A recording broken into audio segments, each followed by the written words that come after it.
Hello everyone, আসসালামু আলাইকুম। আশা করি তোমরা সবাই ভালো আছো।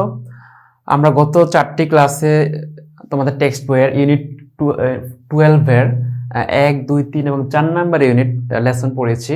আজকে হচ্ছে আমরা 5 নাম্বার অর্থাৎ এই ইউনিটের সর্বশেষ যে লেসনটা আছে সেটা সম্পর্কে আলোচনা করব।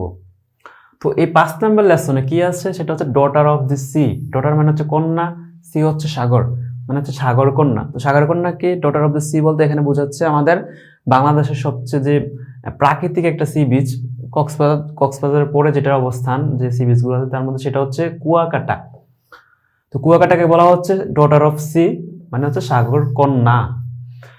তো এখন দেখো এখানে যদি আমরা প্যাসেজটা শুরু করি, বলা হচ্ছে কুয়াকাটা লোকালে নোন অ্যাজ সাগর কন্যা বা ডটার অফ সি। এখন আমরা প্রথমে প্রিভিয়াস একটা লেকচারে বলেছিলাম যে হচ্ছে অ্যাপোজিশন সম্পর্কে, যে একটা নাউন থাকবে, নাউনের পরে দুটো কমার মাঝখানে কিছু শব্দগুচ্ছ বা ফ্রেজ থাকবে, যে শব্দগুচ্ছগুলো আগের সাবজেক্ট অর্থাৎ নাউনকে এক্সট্রা কোনো তথ্য দিবে নাউন সম্পর্কে, বা নাউনকে পরিচিতি করাবে, নাউনের কিছু পরিচয় দিবে, সেটাকে বলা হচ্ছে অ্যাপোজিশন অফ নাউন। তো এখানে দেখো কুয়াকাটা সম্পর্কে বলা হচ্ছে কি লোকালি নোন অ্যাজ সাগর কন্যা। কুয়াকাটা হচ্ছে স্থানীয়ভাবে পরিচিত কি হিসেবে? সাগর কন্যা হিসেবে, সাগরের কন্যা হিসেবে বা ডটার অফ সি। এটা কি একটা বাংলাদেশের সবচেয়ে southern most tip of Bangladesh. এটা হচ্ছে আমাদের বাংলাদেশের সবচেয়ে দক্ষিণে যে বিন্দুটা আছে সেটা হচ্ছে কুয়াকাটা। এই দিক ঢাকার দক্ষিণ দিক থেকে কিন্তু সর্বদক্ষিণ বিন্দু হচ্ছে আমাদের সেন্ট মার্টিনের সেরাদ্বীপ, কিন্তু এখানে বলা হচ্ছে সর্বদক্ষিণে একটা অঞ্চল সেটা বাংলাদেশ, সেটা হচ্ছে কুয়াকাটা। এই কুয়াকাটা বিচে বা সমুদ্র সৈকতের সবচেয়ে বড় বৈশিষ্ট্য হচ্ছে বা এটা সবচেয়ে বড় আকর্ষণ হচ্ছে এখানে সানসেট এবং সানরাইজিং, অর্থাৎ সূর্যোদয় এবং সূর্যাস্ত দুটোই উপভোগ করা যায়। কক্সবাজারে যেহেতু এটা পশ্চিমমুখী, এই জন্য এটা শুধু সানসেট সূর্যাস্ত উপভোগ করা যায় কক্সবাজারে, কিন্তু কুয়াকাটা যেহেতু হচ্ছে দক্ষিণমুখী, যার কারণে এখান থেকে পূর্বে যে সান সেট হয় বা হচ্ছে সূর্যোদয় হয়, তখন সেটাও সূর্যোদয় উপভোগ করা যায় সকালে, এবং বিকেলে হচ্ছে সেখানে সূর্যাস্ত সহ উপভোগ করা যায়, যার কারণে এই কুয়াকাটাটা একটা বিশেষত্ব পেয়েছে বাংলাদেশে। তো এই কুয়াকাটাটা কোথায় অবস্থিত? এখানে বলা হচ্ছে Kuakata in Latachapali union under Kalapara police station. কুয়াকাটাটা হচ্ছে যে পটুয়াখালী ডিস্ট্রিক্টের লতাচাপালি নামে একটা ইউনিয়নে, যেটা হচ্ছে আবার কলাপাড়া পুলিশ থানা, কলাপাড়া যে থানা আছে সেই থানার অধীনে, অর্থাৎ এটা পটুয়াখালী ডিস্ট্রিক্টের কলাপাড়া থানার লতাচাপালি ইউনিয়নে এই কুয়াকাটা অবস্থিত। এখান থেকে অনেক সময় জিকে আসে, কিভাবে আসে আমি বলি। সেটা হচ্ছে কুয়াকাটা বিচটা কত কিলোমিটার দীর্ঘ, যেমন কক্সবাজার 120 কিলোমিটার দীর্ঘ, এটা প্রচুর অনেক জায়গায় আসছে এই কোশ্চেনটা। কুয়াকাটা দৈর্ঘ্য কত? কুয়াকাটার দৈর্ঘ্য হচ্ছে অ্যাবাউট 30 কিলোমিটার, মানে 30 কিলোমিটার পর্যন্ত এই কুয়াকাটা বিচটি পরিব্যাপ্ত, এবং এটা হচ্ছে লেংথ হচ্ছে 30 কিলোমিটার এবং ব্রেথ হচ্ছে প্রস্থ কতটুকু? প্রস্থ হচ্ছে 6 কিলোমিটার, ঠিক আছে? তো 30 কিলোমিটার লেন্থ এবং 6 কিলোমিটার প্রস্থ বিশিষ্ট এই কুয়াকাটাটি কোথায় অবস্থিত? পটুয়াখালী জেলার হচ্ছে কলাপাড়া থানার লতাচাপালি ইউনিয়নে। এখন দেখো এই কুয়াকাটা বিচটা, এটা হচ্ছে যে ডিস্ট্রিক্ট সদর হেডকোয়ার্টার্স, ডিস্ট্রিক্ট হেডকোয়ার্টার্স হচ্ছে জেলা সদর যে পটুয়াখালী, এই পটুয়াখালী জেলা সদর থেকে এটা প্রায় 70 কিলোমিটার দূরে অবস্থিত। এখন এখানে ডিস্ট্রিক্ট হেডকোয়ার্টার দুটোই কিন্তু নাউন, আমরা আগেও বলেছি দুটো নাউন পাশাপাশি বসলে সেটা আগেরটা নাউন অ্যাডজেক্টিভ হয়ে যায়, যার কারণে আগের শব্দটা সবসময় অ্যাডজেক্টিভ হবে, পরেরটা নাউন হবে, কারণ পরের যে নাউনটা আছে ওই নাউনটাকে আগের নাউনটা মডিফাই করে।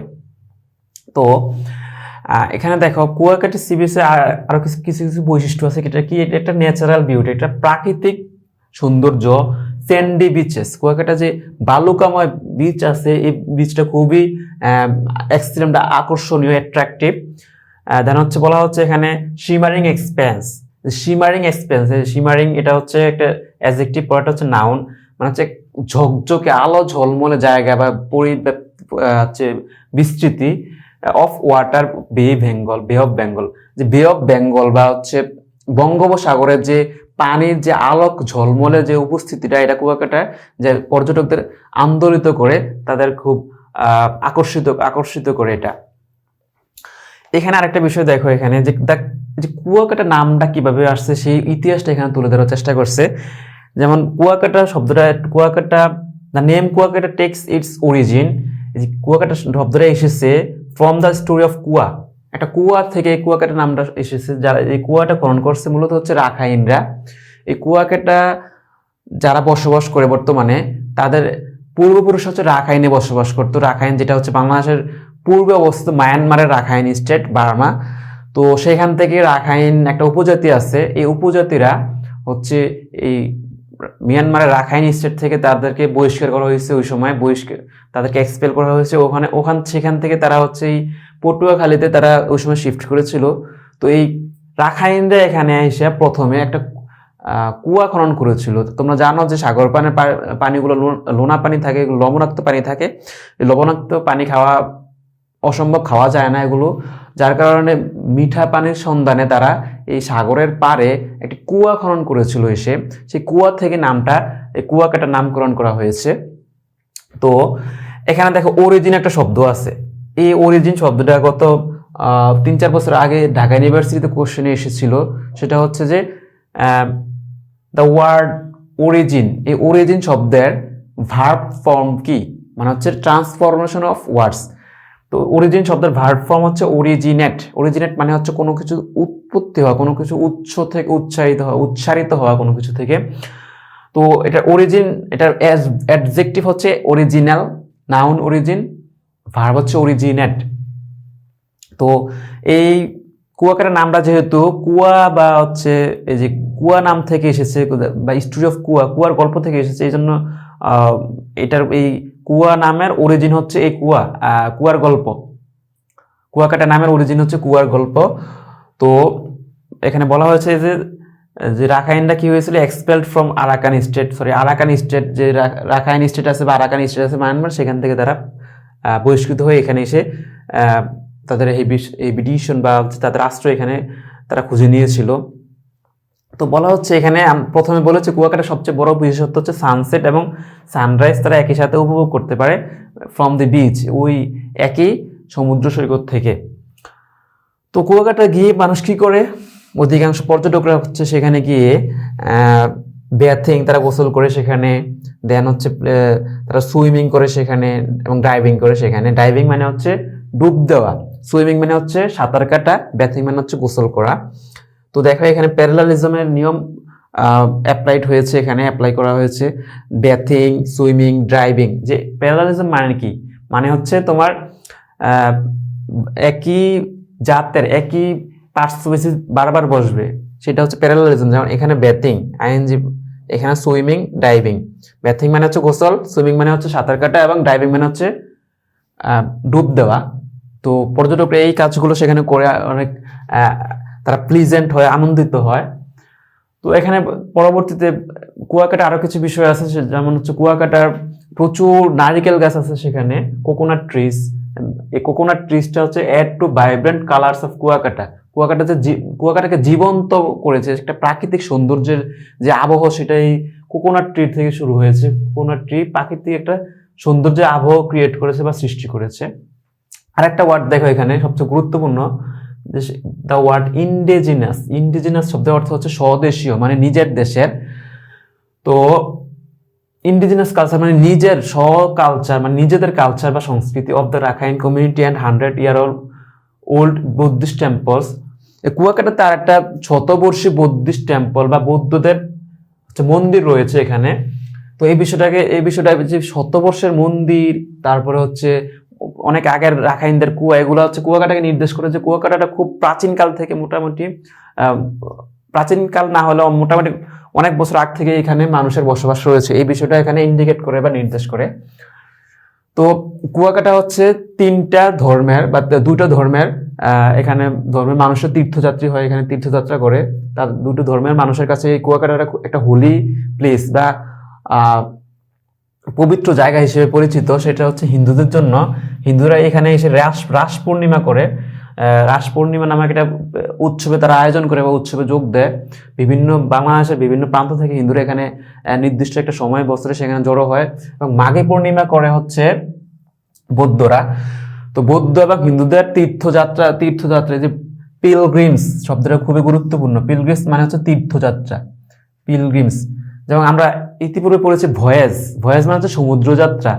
পিলগ্রিমস মানে হচ্ছে কোনো নিজের ধর্মের জন্য বা কোনো একটা উদ্দেশ্যের জন্য বা কোনো একটা মতাদর্শের জন্য এক জায়গা থেকে অন্য জায়গায় ভ্রমণ, এটাকে বলা হচ্ছে পিলগ্রিমেজ বা তীর্থযাত্রা। যেমন আমরা মুসলমানরা হজ করতে মক্কায় যায়, এই যে ধর্মের জন্য একটা যাত্রা, এটাকে পিলগ্রিমেজ বা পিলগ্রিমস বলা হয়। বা হিন্দুরা গয়া কাশিয়াতে যায়, বৌদ্ধরা হচ্ছে বিভিন্ন দেশে বৌদ্ধ টেম্পল দেখতে যায়, ইন্ডিয়া অথবা শ্রীলঙ্কার অ্যাডামস পিক দেখতে যায় অনেকে। এই যে ধর্মীয় নিদর্শন বা ধর্মীয় অনুশাসন মানার জন্য এক জায়গা থেকে অন্য জায়গায় যে ভ্রমণ, তীর্থযাত্রা, এটাকে বলা হয় পিলগ্রিমস। তো হিন্দুরা এবং বৌদ্ধরা রাস পূর্ণিমা এবং মাঘী পূর্ণিমা সেখানে গিয়ে এই দুটো উৎসবে হিন্দু এবং বৌদ্ধরা যেহেতু অংশগ্রহণ করে, তো এটা হচ্ছে একটা তীর্থযাত্রা বা একটা মানে পিলগ্রিমস যারা তীর্থযাত্রা করে তাদের একটা ডেস্টিনেশন, তাদের একটা উদ্দেশ্য এখানে বা ডেস্টিনেটেড প্লেস। তো এই যে দুটো রাস পূর্ণিমা এবং মাঘী পূর্ণিমা, এই দুইটা হচ্ছে তাদের ট্র্যাডিশনাল ফেয়ার্স, মানে হচ্ছে তাদের উৎসব এবং ঐতিহ্যগত মেলা। এখানে এই দুটো উৎসব উপলক্ষে মেলা, ঐতিহ্যবাহী মেলা অনুষ্ঠিত হয়। মেলা তো হচ্ছে মোটামুটি এখানে এতটুকুই বলা যায়। তারপরে হচ্ছে তোমাদের কিছু এক্সারসাইজ আসে এখানে, এক্সারসাইজগুলো খুবই গুরুত্বপূর্ণ। ঢাকা ইউনিভার্সিটিতে এক্সারসাইজে অনেক সময় কোশ্চেন হয়। যেমন এখানে বলা আছে অ্যাট্রাকটিভ, এটা নাউন ফর্ম বলা হচ্ছে, find the noun forms of the following adjectives. এই সবগুলো অ্যাডজেক্টিভ, এগুলো নাউন ফর্ম বের করতে বলা হচ্ছে। তো অ্যাট্রাকটিভ মানে কি? অ্যাট্রাকটিভ মানে হচ্ছে আমরা সবাই জানি, মানে হচ্ছে খুব আকর্ষণীয় কোনো কিছু। তো অ্যাট্রাকটিভের নাউন ফর্ম কি? অ্যাট্রাকশন। অ্যাট্রাকটিভের নাউন ফর্ম কি? অ্যাট্রাকশন। যেমন হচ্ছে টিপিক্যাল। টিপিক্যাল মানে কি? টিপিক্যাল মানে হচ্ছে কোনো কিছু সাধারণ কোনো কিছু, ইন জেনারেল। তো টিপিক্যালের নাউন ফর্ম কি? টিপিক্যালিটি। মাইগ্রেশন, মাইগ্রেটরি মানে হচ্ছে পরিযায়ী পাখি বা অতিথি পাখি। পরিযায়ী পাখিরা কি করে? এক স্থান থেকে অন্য জায়গায় আসে, তাই তো? মানে হচ্ছে তারা সাইবেরিয়া থেকে তীব্র শীত ঠান্ডা সহ্য করতে না পেরে বাংলাদেশে চলে আসে, মানে হচ্ছে এই অতিথি পাখিগুলো, পরিযায়ী পাখিগুলো এক স্থান থেকে অন্য স্থানে আসে। তো এইটাকে বলা হচ্ছে মাইগ্রেটরি পাখি বা মাইগ্রেটরি বার্ড। কিন্তু মাইগ্রেটরি এর নাউন ফর্ম কি তাহলে? মাইগ্রেটরি নাউন ফর্ম হচ্ছে মাইগ্রেশন। যেমন এক স্থান থেকে অন্য স্থানে গিয়ে বসবাস করা শুরু করলে সেটাকে মাইগ্রেশন বলা হয়। যেমন বাংলাদেশ থেকে যদি প্রবাসীরা হচ্ছে সৌদি আরব যায়, ওখানে গিয়ে বসবাস করে, কিংবা হচ্ছে আমেরিকা থেকে গিয়ে অনেকে বসবাস শুরু করে, এটাকে বলা হচ্ছে মাইগ্রেশন। মানে হচ্ছে এক স্থান থেকে গিয়ে অন্য স্থানে বসবাস শুরু করে বা স্থানান্তরিত হওয়া। দেন হচ্ছে ওয়াইড মানে হচ্ছে পরিবিস্তৃত, অনেক লম্বা জায়গা জুড়ে বিস্তৃত হওয়া, সেটাকে বলা হচ্ছে ওয়াইডেন্স হচ্ছে নাউন। এটার ওয়াইডের নাউন ফর্ম হচ্ছে ওয়াইডনেস। হচ্ছে লং মানে দীর্ঘ অনেক কিছু, এটাকে নাউন ফর্ম হতে পারে লেংদিনেস। বা লং নিজে অ্যাডজেক্টিভ হিসেবে মানে অ্যাডজেক্টিভ হিসেবে ব্যবহৃত হতে পারে, আবার অনেক সময় লং নিজে নাউন হিসেবে ব্যবহৃত হতে পারে। দেন হচ্ছে তোমরা এখানে দেখো কিছু শব্দ দেওয়া আছে, এগুলো খুবই গুরুত্বপূর্ণ শব্দগুলো। বলা হচ্ছে কি হোয়াট ডু দিস ওয়ার্ডস মিন, মানে এগুলার কনটেক্সট কোন অর্থে টেক্সটে ব্যবহৃত হয়েছে সেই শব্দগুলো এখানে বুঝতে বলা হয়েছে। এক্সপেন্স এখানে ব্যবহৃত হচ্ছে প্লেস হিসেবে, একটা বিস্তীর্ণ জায়গা হিসেবে ব্যবহৃত হয়েছে এক্সপেন্স। ইউনিক মানে হচ্ছে অনন্য, মানে এটার সাথে তুলনা করা হয়, মানে ওই বিষয়টা একটাই, মানে খুব কম রেয়ার। এটার যেমন কুয়াকাটা যে সি বিচটা আছে, এই ধরনের সি বিচ খুব কমে দেখা যায়, এই জন্য এটাকে বলা হচ্ছে অনন্য, বা এটার সাথে মিল খুব কমে পাওয়া যায় অন্যান্য সি বিচের। যেমন হচ্ছে ভার্জিন মানে হচ্ছে কুমারী নারী বা এমন টাইপের, কিন্তু এখানে অন্য অর্থে ব্যবহৃত হয়েছে, এখানে কুমারী নারী অর্থে ব্যবহৃত হয় না। যে দেন হচ্ছে ইন্ডিজিনিয়াস শব্দ অর্থ আছে। ইন্ডিজিনিয়াস শব্দের অর্থ হচ্ছে স্বদেশীয়, মানে ইন্ডিজিনিয়াস কালচার মানে নিজের দেশীয়, বা রাখাইনদের নিজস্ব কালচার, বা হচ্ছে কুয়াকাটা যারা বসবাস করে তাদের যে নিজস্ব কালচার আছে, সেই নিজস্ব কালচারকে বোঝাতে ইন্ডিজিনিয়াস শব্দটা ব্যবহৃত হয়েছে। ডেভোটি মানে হচ্ছে তীর্থযাত্রী, উৎসর্গকারী, যে নিজেকে ধর্মের একটা কোনো একটা মতাদর্শের কারণে উৎসর্গ করতে পারে বা করার উদ্দেশ্য থাকে, তাদেরকে ডেভোটি বলা হয়। বা হচ্ছে যে পিলগ্রিমেজ, তীর্থযাত্রী অর্থে এখানে ব্যবহৃত হয়েছে। হেরিটেজ মানে হচ্ছে ঐতিহ্য, ট্র্যাডিশন অর্থে এখানে ব্যবহৃত হয়েছে, বা ঐতিহ্য অর্থেই ব্যবহৃত হয়েছে। তো আশা করি এই শব্দগুলো তোমাদের যদি খুব ভালো মতো দখলে থাকে, এখান থেকে শুধু আসলে অ্যান্টোনিম অথবা সিনোনিম অথবা কনটেক্সট অনুযায়ী কি অর্থে ব্যবহৃত হয়েছে সেটা জানলে হবে না, এগুলার স্পেলিং জানতে হবে। দেন হচ্ছে কিছু অ্যাপ্রোপ্রিয়েট প্রিপোজিশন বা যেই যে মূল মূল কিছু ভোকাবুলারি আমি তোমাদের এখানে আন্ডারলাইন করে দিয়েছিলাম, এগুলা খুব ভালো করে সিনোনিম, অ্যান্টোনিম, দেন হচ্ছে স্পেলিং খুব ভালো করে মুখস্থ জানা থাকলে তোমাদের ঢাকা ইউনিভার্সিটিতে ভর্তি পরীক্ষা এই লেসন থেকে কোশ্চেন আসলে আশা করি তোমার কমন পড়ার কথা এবং পারার কথা তোমার, যদি এগুলো খুব ভালো করে পড়া থাকে তোমার। তো আশা করি তোমরা এগুলো খুব ভালো করে পড়বে এবং তোমাদের বইটা খুব দাগিয়ে দাগিয়ে একেবারে মনোযোগ দিয়ে পড়বা, তাহলে মোটামুটি তোমাদের একাডেমিক এবং ইউনিভার্সিটি অ্যাডমিশন টেস্টে তোমাদের জন্য বিষয়গুলো খুব সহজ হবে ইনশাআল্লাহ। এই আশাবাদ ব্যক্ত করে আমি মোহাম্মদ মুজাম্মেল হক এখানে বিদায় নিচ্ছি তোমাদের। আশা করি তোমরা সুস্থ থাকবে, ভালো থাকবে। আল্লাহ হাফেজ।